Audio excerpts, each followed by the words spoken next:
আজ থেকে বন্ধ হচ্ছে সেন্ট মার্টিনে পর্যটকবাহী জাহাজ চলাচল। পর্যটন শিল্পে নেতিবাচক প্রভাব পড়ার সংখ্যায় পরিবেশ, বন ও জলবায়ু পরিবর্তন মন্ত্রণালয়ের বিধিনিষেধের আওতায় ১ ফেব্রুয়ারি থেকে বন্ধ হলো পর্যটকদের প্রবালদ্বীপ সেন্ট মার্টিন ভ্রমণ। স্বল্প সময়ে পর্যটকবাহী জাহাজ চলাচল বন্ধের এই সিদ্ধান্তে পর্যটন ব্যবসায়ী সহ সংশ্লিষ্টদের মাঝে নেমে এসেছে চরম হতাশা। অন্তত আরও ১ মাস জাহাজ চলাচলের সময়সীমা বৃদ্ধির দাবিতে মিছিল, মিটিং এবং মানববন্ধন করেছে দ্বীপের বাসিন্দারা। এ নিয়ে আমাদের কক্সবাজার জেলা প্রতিনিধি আজাদের তথ্য ও ভিডিও চিত্রে ডেস্ক রিপোর্ট। পরিবেশ, বন ও জলবায়ু পরিবর্তন মন্ত্রণালয়ের বিধিনিষেধের আওতায় আজ থেকে বন্ধ হলো প্রবালদ্বীপ সেন্ট মার্টিন ভ্রমণ। তাই আজ সেন্ট মার্টিনে সর্বশেষ পর্যটকবাহী জাহাজটি যাতায়াত করেছে। এই মৌসুমে স্বল্প সময়ের মধ্যে সেন্ট মার্টিনে পর্যটকবাহী জাহাজ চলাচল বন্ধ করার সিদ্ধান্তে স্থানীয় পর্যটন ব্যবসায়ী সহ সমস্ত স্টেক হোল্ডারদের মাঝে নেমে এসেছে চরম হতাশা।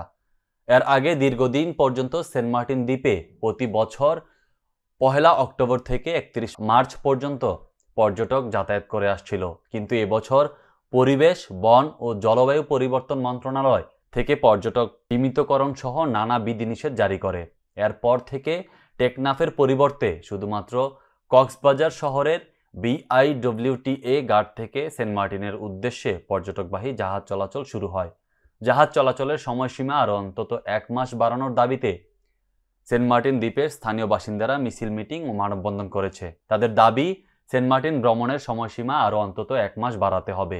ফেব্রুয়ারির ১ তারিখ থেকে কক্সবাজার থেকে সেন্ট মার্টিনগামী জাহাজ চলাচল বন্ধের কারণে যারা পর্যটন সংশ্লিষ্ট ব্যবসায়ী আছে, হোটেল, রেস্টুরেন্ট, ইয়ার, গাড়ি এবং অন্যান্য কিছুতে বড় ধরনের প্রভাব পড়বে এবং পর্যটন ব্যবসায় স্থবিরতা নেমে আসবে।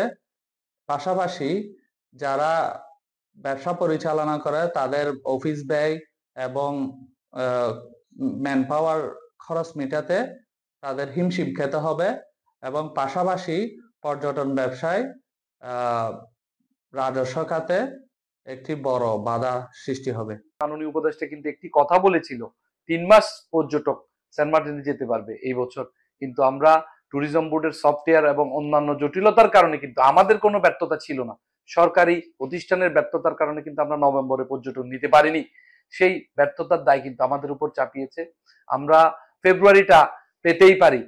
এই স্বৈরাচারী মনোভাব থেকে সরে আসার জন্য সরকারের প্রতি বিনয়ের সহিত অনুরোধ জানাচ্ছি। আমাদের সেন্ট মার্টিনে পর্যটন গমনাগমনের ক্ষেত্রে সরকারের যে নির্দেশনা ছিল সেটা ৩১ জানুয়ারি পর্যন্ত, এবং ৩১ জানুয়ারিতে যে জাহাজটি যাবে ৩১ জানুয়ারিতে সে সকল পর্যটককে নিয়ে তারা আবার ফেরত আসবেন।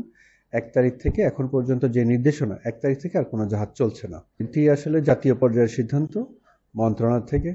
তারা যদি সেখানে যোগাযোগ করে থাকেন সেটা হয়তো সেখানে গিয়েছে, আমার কাছে তেমন কোনো এই বিষয়টা নেই।